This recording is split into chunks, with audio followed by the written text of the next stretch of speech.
आपको anaerobic respiration या fermentation के बारे में बताएंगे। एनारोबिक रिस्पायरेशन होता क्या है? जैसा कि हम जानते हैं एरोबिक रिस्पायरेशन। एरोबिक रिस्पायरेशन क्या होता है? जब O2 की उपस्थिति में ग्लूकोज का ऑक्सीडेशन हो तो या ग्लूकोज टूटे तो उसे कहेंगे एरोबिक रिस्पायरेशन। एनारोबिक क्या हुआ? जब इनकम्प्लीट डिग्रेडेशन हो किसका? ग्लूकोज का, O2 के अब्सेंस में, तो उसे क्या कहते हैं? एनारोबिक रिस्पायरेशन या फर्मेंटेशन। ठीक है, इनकम्प्लीट डिग्रेडेशन होगा किसका? ग्लूकोज का, किसकी अनुपस्थिति में? ऑक्सीजन की अनुपस्थिति में। तो एनारोबिक रिस्पायरेशन वह रिस्पायरेशन होता है जिसमें O2 अब्सेंस होती है। पहला चीज क्या है? अब्सेंस ऑफ O2, O2 के अब्सेंस में होगा। दूसरा इंपॉर्टेंट चीज है एनारोबिक रिस्पायरेशन में नेट गेन 2 एटीपी का होता है। नेट गेन कितने एटीपी का? 2 एटीपी। ठीक है। तीसरा इंपॉर्टेंट चीज है एनारोबिक रिस्पायरेशन में 2 चीज बनता है, ये 2 जगह पाया जाता है। एक तो पाया जाएगा ह्यूमन के मसल्स में जहां लैक्टिक एसिड का निर्माण होगा, और दूसरा ये पाया जाएगा ईस्ट सेल में जहां एल्कोहल का निर्माण होगा। तीसरा, एनारोबिक में देखा जाता है जो एनर्जी रिलीज होती है वो लेस देन 7% होती है। लेस देन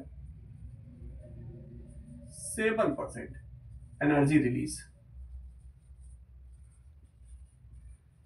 एनर्जी जो रिलीज होती है कितना होती है? Less than 7%। होता कैसे है देख लीजिए। ये ग्लूकोज है, ग्लूकोज टूटता है ग्लाइकोलिसिस के द्वारा इसमें 2 पायरुविक एसिड में।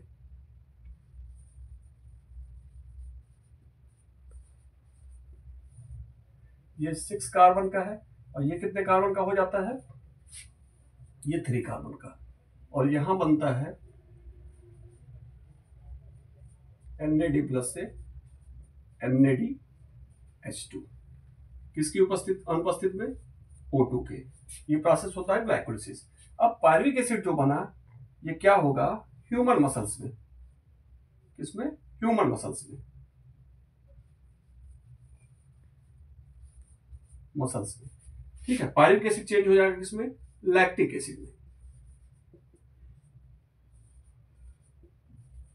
पायरुविक एसिड किसमें चेंज होगा? लैक्टिक एसिड में।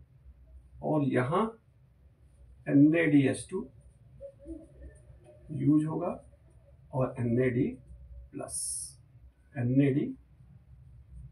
बन जाएगा। ठीक है, बन जाएगा NAD प्लस। और यहां जो एंजाइम लगेगा उसे कहेंगे लैक्टिक डिहाइड्रोजिनेज एंजाइम।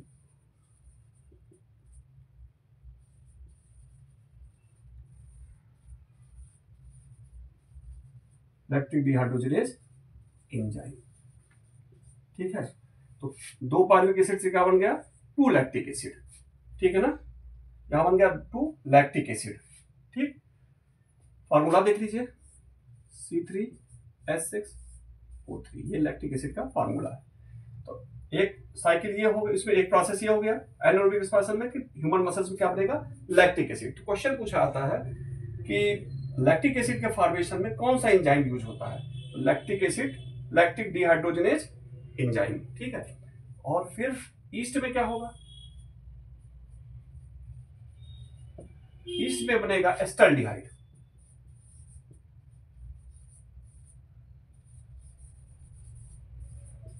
ईस्ट में क्या बनेगा? एस्टल्डिहाइड।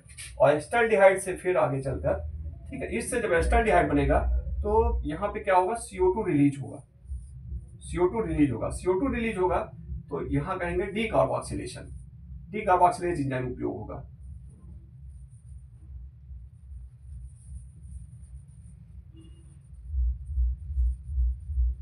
ठीक है, और एस्टल्डिहाइड से बना देगा 2 एल्कोहल, 2 एथाइल एल्कोहल।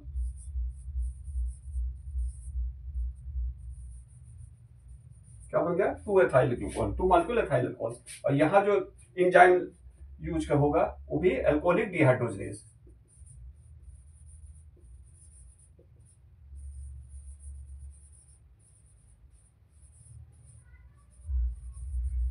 ठीक है, तो हम देखते हैं कि एथाइल अल्कोहल का निर्माण हो रहा है पायरुविक एसिड से। तो यहाँ 2 एंजाइम यूज हो रहा है, एक डीकार्बोक्सिलेज एंजाइम और एक alcoholic dehydrogenase enzyme. Alcoholic dehydrogenase enzyme जब यूज होगा तो यहाँ क्या होगा? NADH2 चेंज हो जाएगा NAD प्लस में। ठीक है, तो यहाँ 2 एंजाइम यूज हुआ अल्कोहल में, एक CO2 मॉलिक्यूल निकला और एक 2 मॉलिक्यूल अल्कोहल का बना। तो ये हो गया आपका एनारोबिक रिस्पायरेशन। ठीक है, धन्यवाद।